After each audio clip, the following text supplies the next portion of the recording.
Magandang umaga po sa inyong lahat. Alexander Lexter Jules. Nagbabalik para sa inyong update ngayong umaga, mga kaibigan.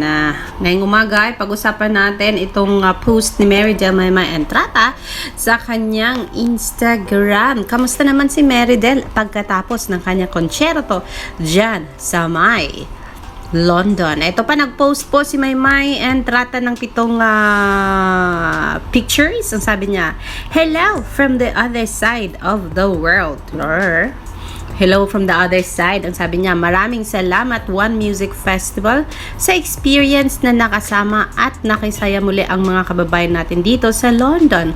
Daghang salamat sa tanan o sa lahat ng pumunta. Maraming salamat daw at nakisaya po sa amin. Hanggang sa muli nating pagkikita." Ayan po ang sabi ni Meridel Maymay Entrata sa kanyang post sa kanyang Instagram, na talagang hiniling ito ng mga followers niya, ang pag-post niya ng kanyang UOTD na kung saan nakadamit si Maymay ng ganito.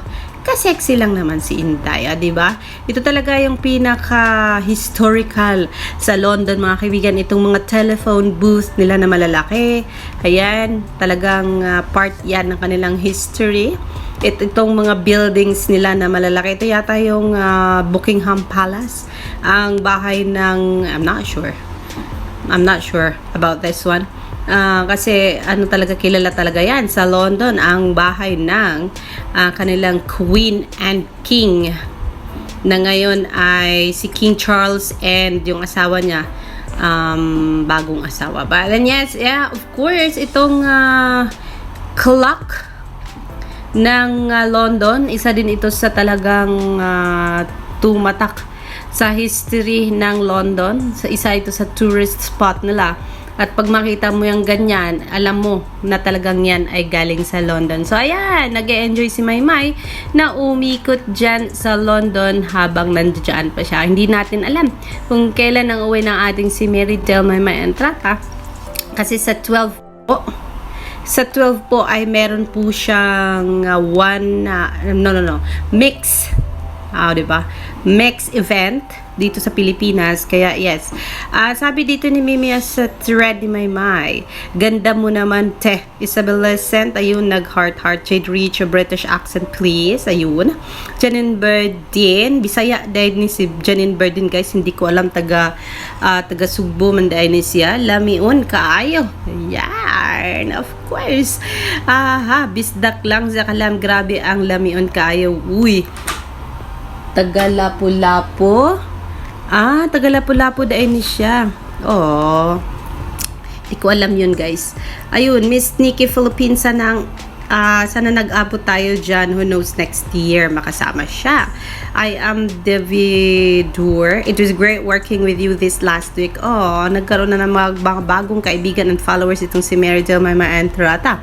Sabi ni Maymay Infinity OFC, "Please also post your pictures during the concert." Meron pong ilan. Courtesy of Kevin. "Gwapahan lagi, trending ka nung performance mo, May.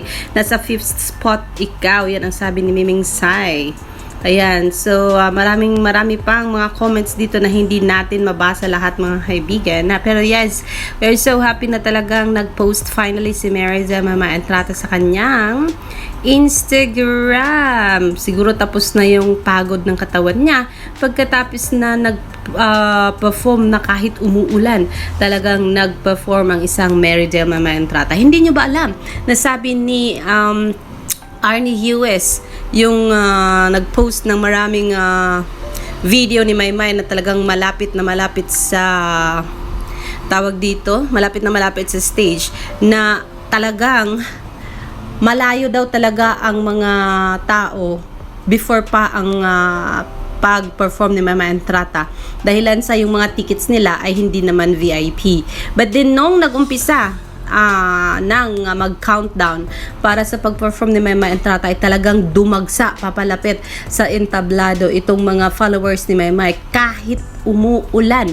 Hindi iniinda. Kaya nga ang sabi ng 1MX sa kanilang post ay Maymay brought out the sunshine that time, kasi nga umuulan po, gloomy po ang panahon. At habang nagpa-perform si Maymay ng Amakabugera ay talagang drizzling pa rin talaga at nagpayong na yung iba.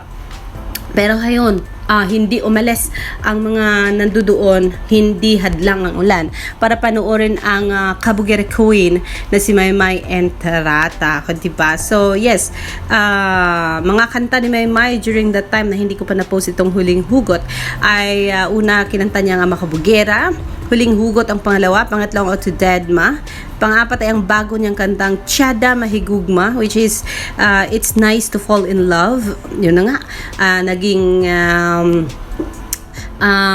usap-usapan na naman si Maymay dahilan sa dalawang linya niyang sinabi about Tiyada Mahigugma. And of course, we know that bashes always have the time para hanapin ang mga mali ni Maymay Entrata, but we do not care at all. We do not care at all. Ang sa amin ay nakapag-perform si Maymay, performing those songs na talagang kanyang-kanya. Isa dito na hindi niya sa kanya ay ang Paramore cover, itong kantang Still Into You na talagang nakikanta sa kanya yung mga crowd, mga kaibigan. So, 5-6 na kanta.